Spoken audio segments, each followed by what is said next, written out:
The great hall of the Galactic Council buzzed with excitement. Representatives from dozens of alien species filled the curved seats that rose high toward the crystal dome ceiling.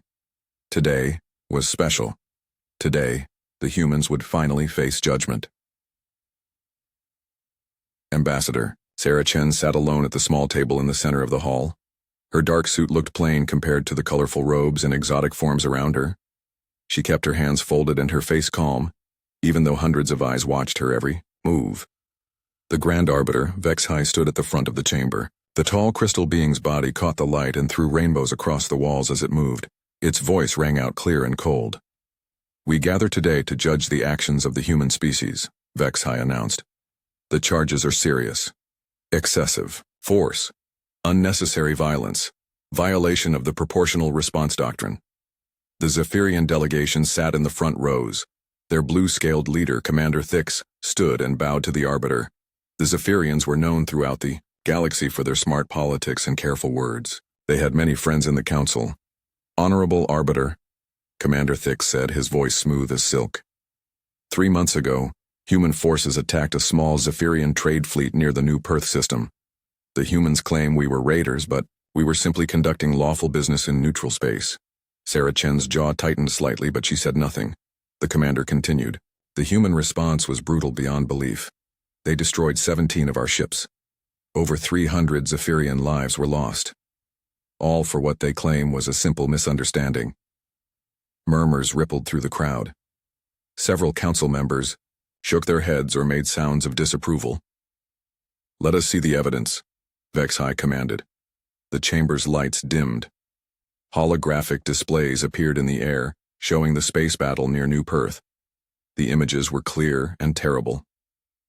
Human warships fired their weapons again and again. Zephyrian vessels exploded in bright flashes. The attack lasted only 12 minutes, but it was complete destruction. "As you can see," Commander Thix said, "the human forces showed no mercy, no attempt at negotiation, no warning shots. They simply opened fire and killed everyone they could find." More murmurs from the crowd. Some species made angry clicking sounds. Others whistled their disapproval. Sarah Chen watched the display without expression. She had seen these images before. She knew what was missing. The Arbiter called for witness testimony. One by one, Zephyrian survivors described the attack. They painted a picture of peaceful traders suddenly set upon by bloodthirsty humans. Their words were careful and convincing, but Sarah noticed something. None of them mentioned the cargo holds full of human prisoners. None of them talked about the slave markets on Kepler Station. None of them explained why their trade ships carried military-grade weapons and boarding pods. For 3 days, the testimony continued. Council members asked questions that seemed designed to make the humans look worse. They spoke of human aggression, human violence, human inability to follow civilized rules. Sarah had brought files with her, thick data pads full of evidence. Reports of Zephyrian raids going back 2 years, pictures of destroyed human colonies, lists of missing civilians, many of them children. She had witness statements, communication intercepts, even video proof of Zephyrian slave auctions, but nobody asked to see her evidence. On the morning of the 4th day, Grand Arbiter HFY called for humanity's defense. Sarah stood slowly. The chamber fell silent. Every being in the room leaned forward to hear what she would say. She looked around the hall. She saw species she had worked with for years. The Altarians she had helped negotiate trade deals. The Melodians whose colonies she had defended from pirates. The Villani scientists she had shared research with. Many of them would not meet her eyes. Sarah thought about the past 2 years. The desperate messages from human colonies under attack. The emergency meetings where she begged for help. The formal complaints she had filed about Zephyrian raids. Every time the council had the same answer. Not enough evidence. We must respect Zephyrian sovereignty. Diplomatic solutions take time. These matters are complicated. Meanwhile, human families disappeared in the night. Human children were sold like animals. Human colonies sent their last transmissions asking why nobody was coming to help. Sarah had followed the rules. She had filled out the forms and waited for committee decisions. She had been patient while her people died. She cleared her throat and spoke in a clear, steady voice. "We withdraw our membership from the Galactic Council, effective immediately." The chamber erupted. Beings jumped to their feet shouting questions. The Arbiter's crystal body flared with angry light as it called for order. Sarah picked up her datapads and walked toward the exit. Her footsteps echoed in the sudden quiet that followed the chaos. Ambassador Chen. Vexhai's voice boomed across the hall. You cannot simply leave. There are procedures, protocols. Sarah stopped at the doorway and turned back one final time. Yes, she said quietly. There are procedures. We followed them for 2 years while our people were murdered and enslaved. We filed reports while our colonies burned. We waited for justice while children were sold in markets. She looked directly at Commander Thix. Your trade ships had 300 human prisoners in their cargo holds when we destroyed them. 57 were children under the age of 12. But I suppose that wasn't important enough to mention in your testimony. The Zephyrian's blue scales paled, but he said nothing. Sarah continued. We have learned an important lesson about galactic justice. It depends on who you are and how many friends you have in the right places. Since we apparently don't qualify for equal treatment, we will handle our own problems from now on. This is not how civilized species behave, someone shouted from the crowd. Sarah almost smiled. No, she agreed. Civilized species talk about their problems in committee meetings while innocents die waiting for help. Civilized species make careful political calculations about which atrocities to ignore. Civilized species value procedure over justice and politics over truth. She straightened her shoulders. We are clearly not civilized enough for this organization. With that, she walked out. The great doors closed behind her with a soft hiss. The chamber remained silent for a long moment. Then the arguing began. But Sarah Chen was already gone, walking down the marble corridors of the council building toward the human embassy. She had calls to make and messages to send. There was a lot of work to do. Behind her, the Galactic Council debated and discussed and formed committees to study the human withdrawal. They wrote reports and held emergency sessions and made grave speeches about the importance of dialogue. They did what they always did. They talked. But for the first time in the Council's long history, nobody was listening to the humans anymore. Because the humans weren't there to hear it. Within hours, every human ship in Council space received the same message. Come home. We have work to do. And they did. Captain Zethmar of the Altarian cargo ship Swift Prophet noticed it first. He was waiting at Nexus Station for his regular cargo pickup when the human freight company representatives didn't show up for their scheduled meeting. Where is Captain Rodriguez? He asked the station manager, a nervous Kepler whose forearms were always moving. Gone, the manager replied, wringing 2 hands while checking his tablet with the other 2. All the humans left 3 hours ago, took their ships, and disappeared. Zethmar felt a chill run down his spine. All of them? Every single one. 43 ships. They unloaded their current cargo, settled their accounts, and jumped out of the system. No explanation. This was wrong. The humans had been running freight through this sector for 20 years. Their ships carried 30% of all goods between the Altarian Trade Federation and the outer colonies. They were reliable, efficient, and cheap. They never just left without warning. But Zethmar soon learned that Nexus Station wasn't unique. Across the galaxy, the same scene played out at thousands of locations. Human cargo ships docked at stations, unloaded their goods with mechanical precision, transferred all payments to their accounts, and departed for human space. The process was smooth and professional. There were no angry words or dramatic gestures. The humans simply finished their business and left. Dr. Kethvar arrived at his laboratory on Kepler Station, expecting another normal day of research.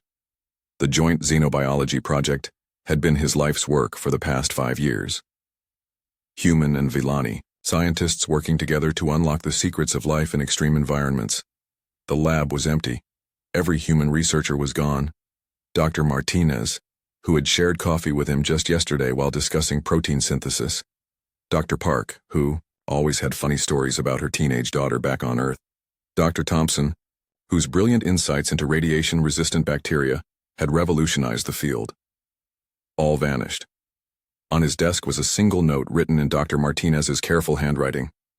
Project files transferred to Council archives per standard procedure. Equipment inventory attached. Thank you for 5 wonderful years of collaboration. We will miss working with you. The note was signed by all 37 human team members. Dr. Kethvar sat down heavily in his chair. The humans had been more than research partners. They had been friends. They had shared meals, celebrated discoveries together, even attended each other's family celebrations, and they had left without saying goodbye. Similar scenes played out on research stations throughout the galaxy. Human scientists, engineers, doctors, and teachers gathered their personal belongings and departed. They left their projects in perfect order, with detailed notes for their alien colleagues. They followed every protocol and fulfilled every obligation. But they all left. Captain Thicksnull of the merchant vessel. Profitable Venture was 3 days out from Rigel Station when his ship's quantum drive began showing error messages. The human-manufactured engine was the most reliable drive system in the galaxy, but even the best technology sometimes failed. He sent out a standard distress call on emergency frequencies. Within minutes, he received responses from nearby ships. "This is the human freighter Terra Nova," came a familiar voice. "We show your distress signal, Captain Thicksnull. Unfortunately, we are no longer authorized to provide assistance to non-human vessels. Please contact your local system authority for aid." The transmission cut off. Thicksnull stared at his communication screen in shock. The humans had always helped, with emergency repairs. They had the best engineers and carried the most complete parts inventory. More than that, it was an unwritten rule of space travel. You helped anyone in trouble, regardless of species. He tried contacting another human ship, then another. The responses were identical every time. Polite, professional, and absolutely final. "We are no longer authorized to provide assistance to non-human vessels." For the first time in his 30-year career, Thicksnull felt truly alone. In the vast emptiness of space, the economic effects hit within days. The Altarian Trade Federation's quarterly profit reports showed a devastating picture. Without human freight companies, shipping costs had increased by 40% overnight. Delivery times had doubled.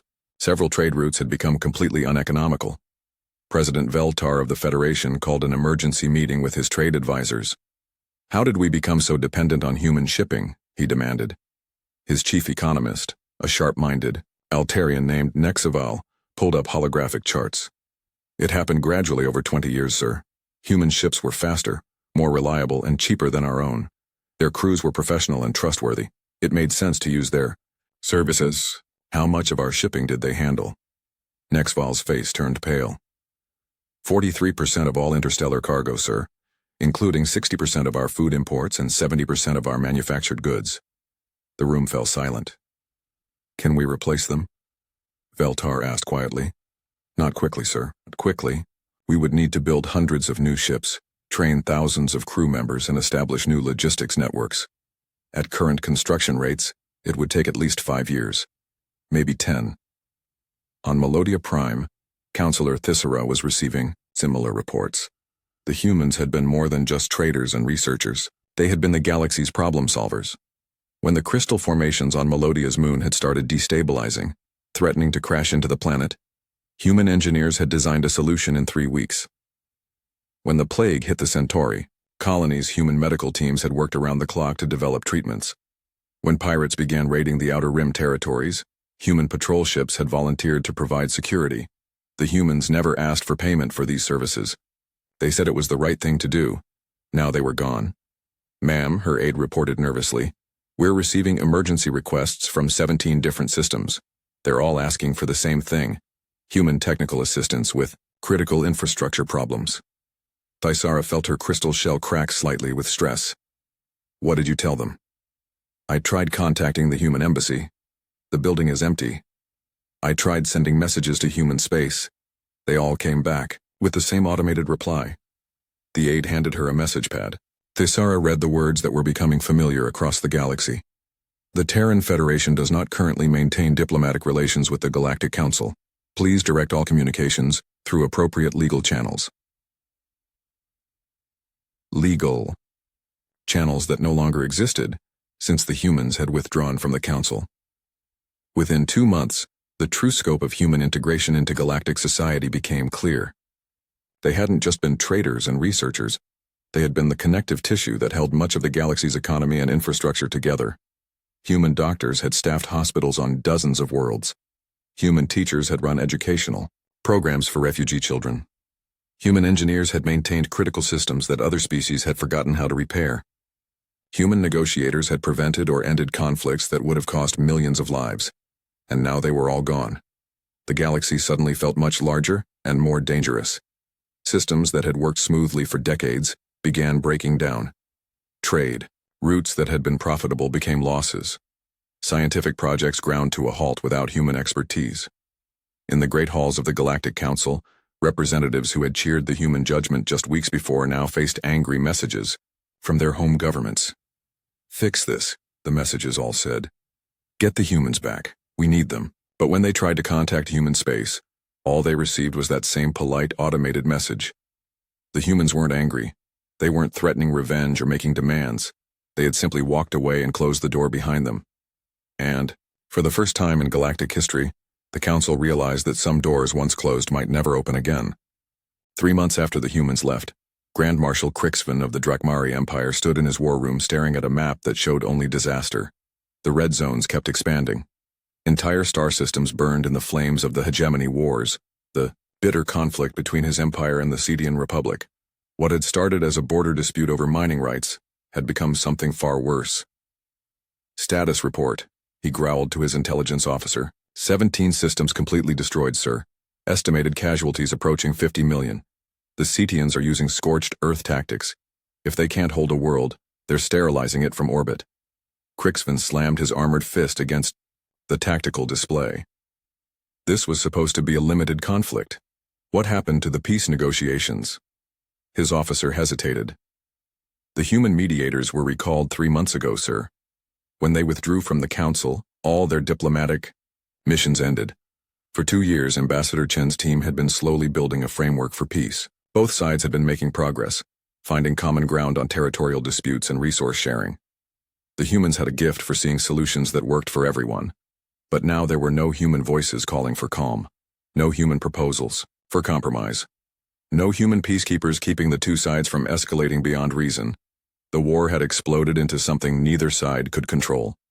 "Sir," another aide interrupted, "we're receiving reports of new Cetian battle groups moving toward the Corvus system. Intelligence suggests they're planning to use biological weapons." Crixvan felt his blood run cold. The Corvus system held 30 billion civilian lives. Do they understand what they're doing? If they use biological weapons, we'll have to respond with planet crackers. The entire system will be uninhabitable for 1,000 years. "I don't think they care anymore, sir. Their homeworld was bombed last week. They're fighting for revenge now, not territory. Without human mediators to maintain communication between the two sides, without human peacekeepers to verify ceasefire agreements, without human negotiators to find face-saving solutions for both governments, the war had become a spiral of revenge and hatred. Across the galaxy, similar conflicts were exploding into violence. Captain Torres of the Night Runner smiled as she watched another merchant ship burn in the vacuum of space. Piracy had become much more profitable since the human patrol fleets disappeared. The merchant vessel had been carrying medical supplies to the Rigel colonies. Not particularly valuable cargo, but the ship itself would bring good money on the black market. The crew would fetch even better prices in the slave markets of the Outer Rim. "Any distress calls getting through?" she asked her communication officer. "Negative, Captain. We're jamming all frequencies. Even if they got a signal out, there's nobody to respond. The human patrol ships that used to cover this sector pulled out months ago." Torres nodded with satisfaction. The humans had been bad for business. Their fast patrol ships and aggressive response to piracy had made the trade routes too dangerous for independent operators like herself. She had never understood why the humans bothered. They weren't being paid to patrol these shipping lanes. They weren't protecting their own cargo. They just claimed it was the right thing to do and kept merchant ships safe from raiders like her. But now they were gone, and the galaxy was full of opportunity.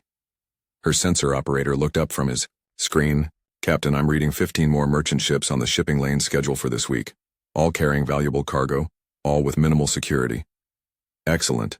Signal the other captains in our fleet. Tell them the hunting is good in Sector 7. Within 6 months, piracy had increased by over 300%. The Orion Trade Corridor, once the safest shipping route in the galaxy thanks to volunteer human patrol ships, had become known as the Graveyard Route. Insurance rates for interstellar shipping tripled. Many smaller companies went out of business. Several colony worlds faced starvation when food shipments became too dangerous and expensive to maintain. But the economic and military consequences were nothing compared to the technological collapse. Chief Engineer Vorthak of the Zephyrian heavy cruiser Righteous Victory stared at the diagnostic readout with growing panic. The ship's shield generators were operating at only 40% efficiency. The targeting computers kept giving error messages. The main drive was making sounds that no machine should make. "When did we last receive maintenance from human technical teams?" he asked his assistant. The younger Zephyrian checked his records. 4 months ago, sir. Just before they withdrew from the council. Vorthak felt his scales pale. Like most advanced starships in the galaxy, the Righteous Victory used a combination of technologies from dozens of different species. The hull was Zephyrian design. The engines were Altarian manufacture. The computers came from the Villani. But the shield generators, targeting systems, life support regulators, and dozens of other critical components were human-made, and now there were no human technicians to maintain them, no human factories to provide spare parts, no human engineers to solve compatibility problems. "Sir," his assistant said nervously, "I've been reviewing our fleet status reports. 60% of our ships are showing critical system failures. Most of them involve human-manufactured components." The irony was bitter. The Zephyrians had pushed hardest for human punishment in the Council. Commander Thix had personally led the campaign to censure humanity for excessive force. Now their own military was falling apart, because they had driven away the people who built and maintained their most important systems.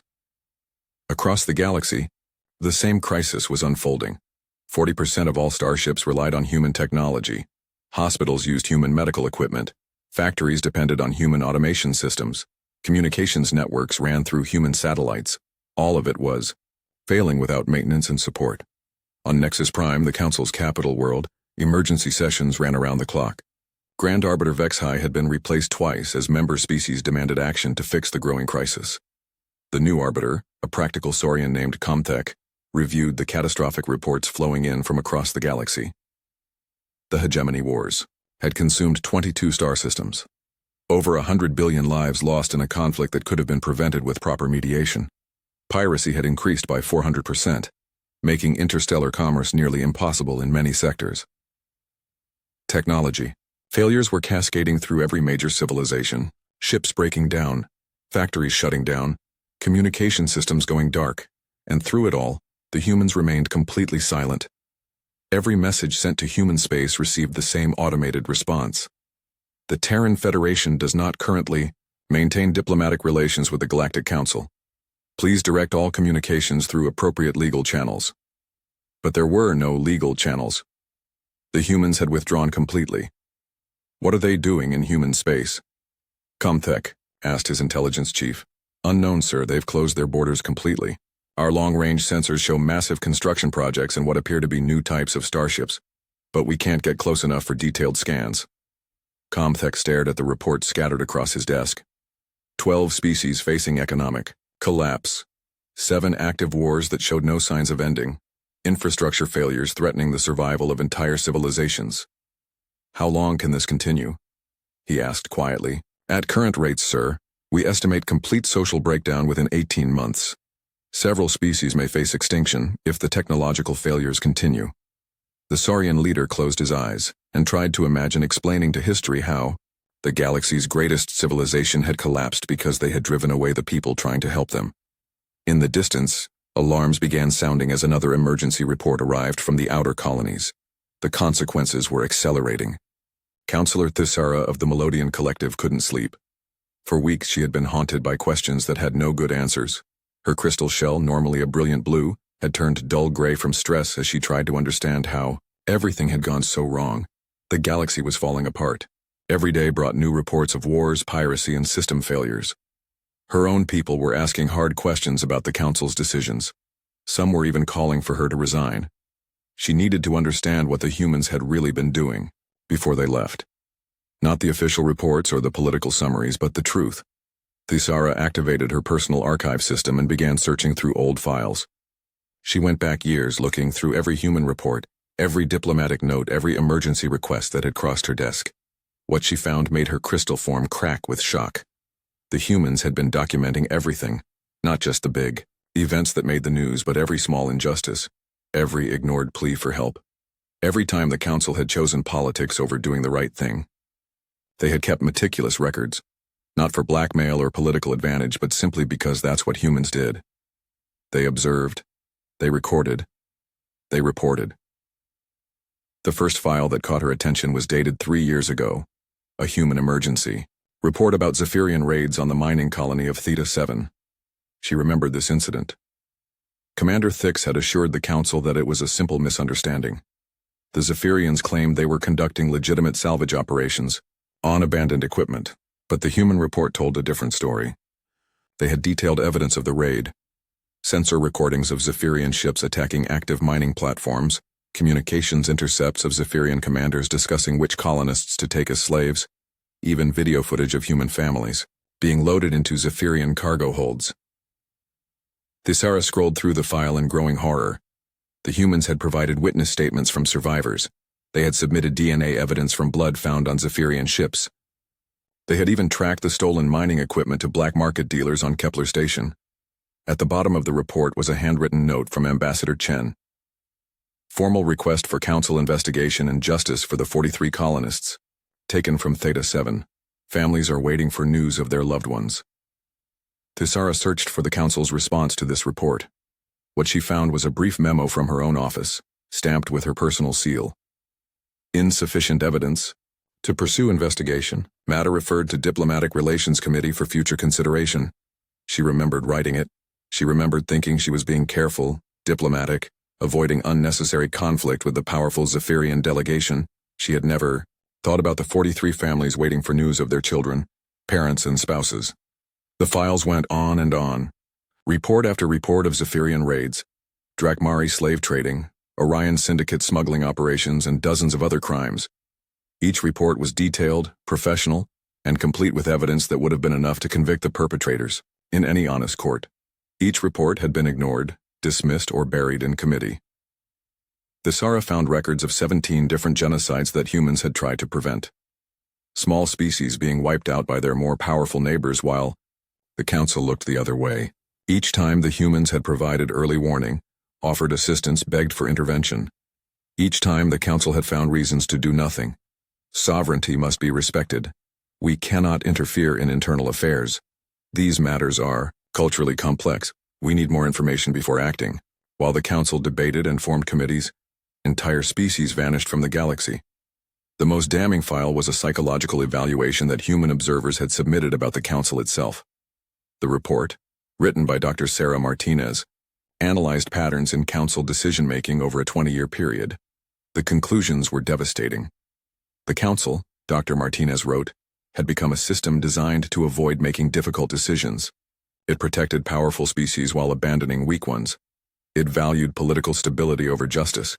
It had created a bureaucracy so complex that real action was nearly impossible. The Galactic Council, the report concluded, is not a force for justice or peace. It has become a way for the strong to feel better about oppressing the weak by following proper procedures while doing so. At the end of the file was a personal note from Ambassador Chen to Dr. Martinez. Keep documenting everything. Someday when we have the power to make a difference, these records will matter. Until then, we do what we can to help where we can, and we remember who deserves justice. Thisara sat in her office as the truth crashed over her like a wave.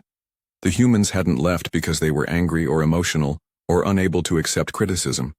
They had left because they had spent decades watching the Council fail to live up to its own ideals, and they had finally given up hope that it ever would. She accessed another file, this one containing intelligence reports about human space since their withdrawal. What she found was even more shocking. Long-range sensors showed massive construction projects throughout human territory, new shipyards, research facilities, and what appeared to be entirely new classes of starships using unfamiliar technology. The humans weren't collapsing without galactic support. They were thriving. More importantly, they seemed to be advancing at an incredible rate. Without the need to maintain diplomatic relations with dozens of species, without the endless committee meetings and political negotiations, they were free to focus on solving problems and improving their society. The intelligence reports suggested that human space had become completely self-sufficient within 6 months of their withdrawal. They had closed their borders not from weakness but from strength. Thisara realized with growing horror that the humans didn't need the galaxy. The galaxy needed them. She called her aide and asked for a meeting with Grand Arbiter Comthek. When they met in his private office, she brought the human files with her. "Have you seen these?" she asked, spreading the datapads across his desk. Comthek's reptilian eyes widened as he read through the reports. Are these authentic? I verified them through multiple sources. Everything the humans documented has been confirmed by independent investigation. Every crime they reported actually happened. Every atrocity they tried to prevent could have been stopped if we had acted on their information. The Grand Arbiter was quiet for a long time. Finally, he looked up at her with an expression she had never seen before. Shame. We failed them, he said quietly. For decades they brought us evidence of crimes and we ignored it because it was politically inconvenient. They tried to prevent wars, and we told them not to interfere. They offered help to species in need, and we buried their offers in committee. Thaisara nodded. And now they're gone. The one species in the galaxy that actually cared about justice has decided we're not worth their time. Can we contact them? Apologize? Explain that we understand our mistakes? She pulled up the standard response that every message to human space received. The Terran Federation does not currently maintain diplomatic relations with the Galactic Council. Please direct all communications through appropriate legal channels. They're treating us exactly the way we treated them, Comtek realized. Cold, professional, procedurally correct, and completely dismissive. The irony was perfect and painful. That night, Thaisara stood on the observation deck of the council building, looking up at the stars. Somewhere out there, humanity was building something new. Something that didn't need the approval or permission of the Galactic Council. For the first time in her long career, she wondered if the humans were right to leave. Maybe the galaxy deserved what was happening to it. Maybe justice meant letting the consequences of their choices finally catch up to them. Behind her, emergency alarms began sounding as another crisis report arrived from the outer territories. Theo, reckoning was coming, whether the council was ready or not. 1 year after the human withdrawal, the galaxy had learned to live with constant crisis. Wars raged in 7 sectors. Pirates controlled major shipping lanes. Technology failures brought down civilizations that had lasted thousands of years. Grand Arbiter Comtek had stopped trying to count the casualties. The numbers were too large to comprehend. Entire species had gone extinct. Worlds that had been peaceful for centuries were now graveyards. His latest intelligence reports about human space painted a picture that both impressed and terrified him. The humans had not only survived their isolation, they had evolved beyond anything the galaxy had ever seen. Show me the long-range sensor data again, he ordered his intelligence chief. The holographic display showed the edge of human territory. Massive structures that defied easy identification. Ships moving in formation using propulsion systems that didn't match any known technology. Energy signatures that suggested power generation methods far beyond current galactic science. How is this possible? Comtek asked. They've been isolated for only 1 year. How can they have advanced so far? His intelligence chief, a careful Villani named Kethavan, had been asking the same question. Our analysts believed that humanity was holding back their technological development to avoid making other species feel threatened. Without that constraint, and without the need to maintain compatibility with galactic standard systems, they were free to pursue their own research paths. Are they preparing for war against us? We don't believe so, sir. Their ship movements suggest exploration and colonization, not military buildup. They appear to be expanding into previously unexplored regions of space. Comtek studied the data with growing unease. The humans weren't planning to conquer the galaxy. They were planning to leave it behind entirely. Then the Devourers arrived. The first reports came from the Andorian border, where long-range sensors detected ships of unknown design approaching at impossible speeds. The vessels were massive, each one larger than a battle station, and they moved with purpose toward inhabited systems. What are their intentions? Comtek asked his military advisors. We tried to establish communication, sir. They don't respond to any of our signals, they just consume. The word sent chills through the council chambers. Consume? They strip entire star systems, sir. Planets, moons, asteroids, even the stars themselves. They convert everything into more ships. The Andorian system is completely gone. 12 billion lives, just gone. Comtek felt his blood turn cold. The Andorians had been proud, ancient people with a civilization that spanned millennia. Now they were nothing but raw materials in alien ships. The Devourer fleet didn't stop with the Andorians. They moved methodically through space, consuming everything in their path. Star system after star system vanished into their hulls. The remaining Galactic military forces threw everything they had at the Devourers. It was pathetic. Without human tactical coordination, the defense was chaos. Ships from different species couldn't communicate effectively. Battle plans fell apart when commanders made decisions based on their own cultural biases instead of sound strategy. Without human technology, their weapons were insufficient. Human-designed shield generators had been the most effective defense against energy weapons. Human-manufactured armor plating had been the strongest protection against kinetic attacks. Without human logistics support, supply lines collapsed. Ammunition ran out. Spare parts weren't available. Medical support for wounded crews was inadequate. 12. Species went extinct in 2 months. The Council called emergency session after emergency session, but there was nothing they could do. The Devourers were beyond anything the galaxy could handle. That's when Grand Arbiter Comtech made the hardest decision of his career. "We're going to apologize," he announced to the shocked Council Assembly. "Publicly, to every species in the galaxy, we're going to admit our failures, acknowledge our mistakes, and take responsibility for the consequences of our actions." The chamber erupted in protests. Several delegates walked out. Others demanded Comtech's immediate removal from office. But enough remained to approve the message. The apology was broadcast across all known space on every communication frequency. It was translated into hundreds of languages and transmitted to every inhabited world in the galaxy. The Galactic Council formally acknowledges its failures of leadership, judgment, and moral courage. The message began. "We failed to protect the innocent. We failed to pursue justice. We failed to live up to our own stated ideals." The message went on to detail specific failures: the ignored genocide warnings, the dismissed atrocity reports, the political calculations that placed convenience above lives. "We especially acknowledge our grave injustice to humanity," the message continued. "For decades they brought us evidence of crimes and pleas for justice. They offered solutions to conflicts and aid to those in need. We dismissed their efforts, ignored their warnings, and punished them for doing what we should have done ourselves." The message concluded with a simple admission. "We have proven ourselves unworthy of the trust placed in us. We do not deserve forgiveness, but we hope someday to earn the chance to do better." For 3 days there was no response from human space. Then a single message arrived, transmitted from a previously unknown system called Haven. It was signed by Admiral Chen, Ambassador Chen's daughter. "We are aware of your situation. We remember our friends. Humanitarian aid ships are en route to refugee worlds. Military support will be provided to all species currently under Devourer attack. No payment or political concessions are required. When this crisis is over, we'll talk." The first human ships to return weren't warships. They were hospital ships, carrying medical supplies that hadn't been seen in the galaxy for a year.